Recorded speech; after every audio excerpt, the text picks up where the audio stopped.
വനത്തിനുള്ളിലെ നീരൊഴുക്ക് കുറയുന്ന ജലസ്രോതസ്സുകളിൽ ബ്രഷ്വുഡ് check dam നിർമ്മിച്ചാണ് Aralam ചിത്രശലഭ സങ്കേതം, കൊട്ടിയൂർ വന്യജീവി സങ്കേതം എന്നിവിടങ്ങളിലെ വനംവകുപ്പ് അധികൃതർ കുടിവെള്ളം ലഭ്യമാക്കുന്നത്. മനുഷ്യ വന്യജീവി സംഘർഷം ലഘൂകരിക്കുന്നതിനുള്ള സംസ്ഥാന സർക്കാരിന്റെ 10 കർമ്മ പദ്ധതിയിലെ mission food for and water പദ്ധതിയുടെ ഭാഗമായാണ് ഈ പ്രവർത്തനങ്ങൾ. കാടുകളിൽ സ്വാഭാവികമായി ലഭിക്കുന്ന ഉണങ്ങിയ തടികൾ, ചുള്ളിക്കമ്പുകൾ, കരിയില, മണ്ണ് തുടങ്ങിയവ ഉപയോഗിച്ചാണ് ബ്രഷ്വുഡ് ചെക്ക് ഡാം എന്ന താൽക്കാലിക തടയണകൾ നിർമ്മിക്കുന്നത്. ആറളം ചിത്രശലഭ സങ്കേതം, കൊട്ടിയൂർ വന്യജീവി സങ്കേതം എന്നിവിടങ്ങളിലെ വനംവകുപ്പ് ജീവനക്കാർ ഇതുവരെ 25ഓളം ചെക്ക് ഡാമുകൾ ഇത്തരത്തിൽ നിർമ്മിച്ചിട്ടുണ്ട്. വന്യജീവികൾക്ക് കുടിവെള്ളം ഒരുക്കാനുള്ള സ്ഥിരം കുളങ്ങൾക്കും ചെക്ക് ഡാമുകൾക്കും പുറമെയാണ് വേനൽക്കാലത്ത് വന്യമൃഗങ്ങൾക്ക് കുടിവെള്ളം ഉറപ്പുവരുത്തുന്നതിനായി ഇത്തരം താൽക്കാലിക തടയണകൾ കൂടി നിർമ്മിച്ചു വരുന്നത്. കുടിവെള്ളം ഉറപ്പാക്കുന്നതിനോടൊപ്പം വനത്തിനകത്ത് മണ്ണ് ജല സംരക്ഷണ പ്രവർത്തനങ്ങൾക്കും താൽക്കാലിക തടയണകൾ സഹായിക്കുന്നു. കാട്ടിൽ തന്നെ കുടിവെള്ളം ലഭ്യമാകാനുള്ള സാധ്യത കൂടുന്നതിനാൽ വന്യമൃഗങ്ങൾ ജനവാസ മേഖലയിലേക്ക് ഇറങ്ങുന്നത്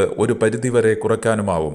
മഴക്കാലം എത്തുന്നതോടെ നീരുറവകളിലെ ഒഴുക്ക് സ്വാഭാവികമാകുമ്പോൾ ഇവ തകർന്നു പോവുകയും സ്വാഭാവിക നീരൊഴുക്ക് പുനഃസ്ഥാപിക്കുകയും ചെയ്യുന്നു.